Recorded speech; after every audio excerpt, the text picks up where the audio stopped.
पहला क्वेश्चन हमारे सामने है कि जर्मनी व रूस के बीच नॉर्ड स्ट्रीम 2 गैस पाइपलाइन परियोजना पर प्रतिबंध लगा दिया गया है। तो फर्स्ट थिंग, टू क्वेरीज हमारे सामने हो सकते हैं। पहली चीज़ तो ये नॉर्ड स्ट्रीम 2 गैस पाइपलाइन परियोजना है क्या, एंड सेकंड इंपॉर्टेंट थिंग ये कि इस प्रोजेक्ट के ऊपर जो बैन लगाया हुआ है या रिस्ट्रिक्शंस लगाई हुई है किसने लगाई हुई है। तो देखिए दोनों चीज़ समझते हैं।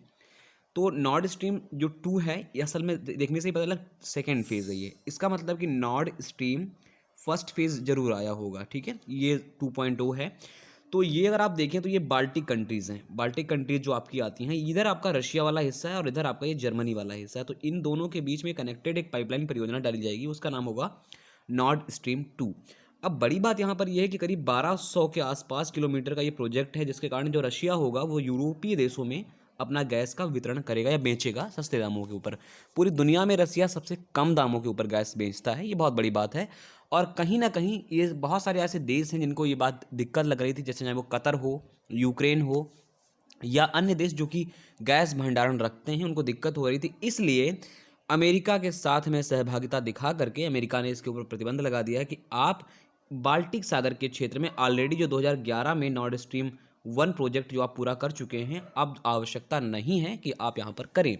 तो इसलिए इसके ऊपर जर्मनी और रूस के बीच में याद रखना कि जो प्रोजेक्ट चलाया जा रहा है इसके ऊपर यूएस ने अपना क्या कर दिया है, बैन लगा दिया है कि फिलहाल आप नहीं करेंगे। तो देखिए एक बहुत बड़ी चेतावनी होगी ये, हालांकि ऐसा संभव नहीं हो पाएगा क्योंकि रशिया ने स्पष्ट शब्दों में बोल दिया कि नॉर्ड स्ट्रीम 2 को हम कंप्लीट करेंगे, एनी हाउ कंप्लीट करेंगे। खैर, तो ये हमारा पहला क्वेश्चन था, याद रखिएगा, ठीक है।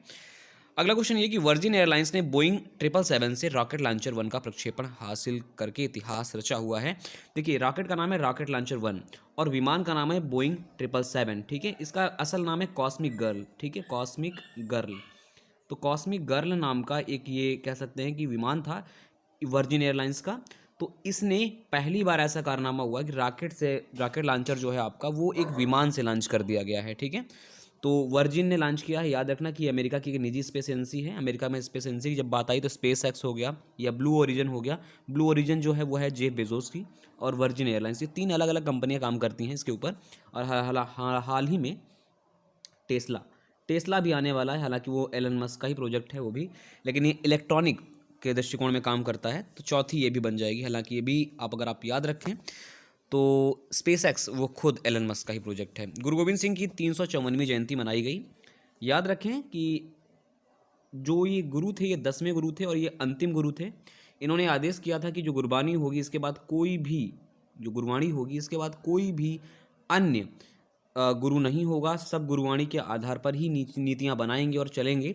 तो गुरु गोविंद सिंह से कुछ क्वेश्चंस पूछे जाते हैं, जैसे इन्होंने किस पंथ की स्थापना की, तो खालसा पंथ की, ठीक है, खालसा पंथ की स्थापना करी थी। ये बात आपको याद रखना। सन 1666 में इनका जन्म हुआ था। सन 1699 में इन्होंने खालसा पंथ की स्थापना करी थी और एक सिखों को लड़ाकू प्रजाति के रूप में बनाया कि आप कम से कम आपके ऊपर जो अत्याचार हो तो आप कम से कम समझें इन सब चीज़ों को लेकर के। खैर आगे देखते हैं अगले प्रश्न की ओर। तो म्यांमार को भारत ने 15 लाख टीके भेजे हुए हैं, 15 लाख भेजे हैं। देखो अभी हाल ही में यूपी विधानसभा का एग्जाम हुआ और उसमें पूछा गया कि भाई बताइए कि म्यांमार को अभी भारत ने कौन सी पनडुब्बी अपना जो दी है वो विदेश नीति तहत दी है, तो आईएनएस सिंधुवीर जो है अभी हाल ही में दी है। किसने? इंडिया ने। किसे दी है? तो म्यांमार को। और 15 लाख अभी टीके हाल ही में भेजे हैं भारत। इसके अलावा मालदीव हो गया या फिर अपने अन्य देश हो, श्रीलंका हो, बांग्लादेश हो, अन्य पड़ोसी देशों नेपाल हो, भूटान हो, इन सबको कोविड-19 की वैक्सीनेशन के लिए जो टीके होंगे वो देगा, ठीक है। देगा क्या? बेचेगा। 24 जनवरी को राष्ट्रीय बालिका दिवस मनाया गया है। याद रखिएगा राष्ट्रीय बालिका दिवस आपका मनाया गया कब? 24 जनवरी को। अगर मैं लिंगानुपात भारत में बात करूँ तो 943 वर्तमान में भारत में लिंगानुपात है।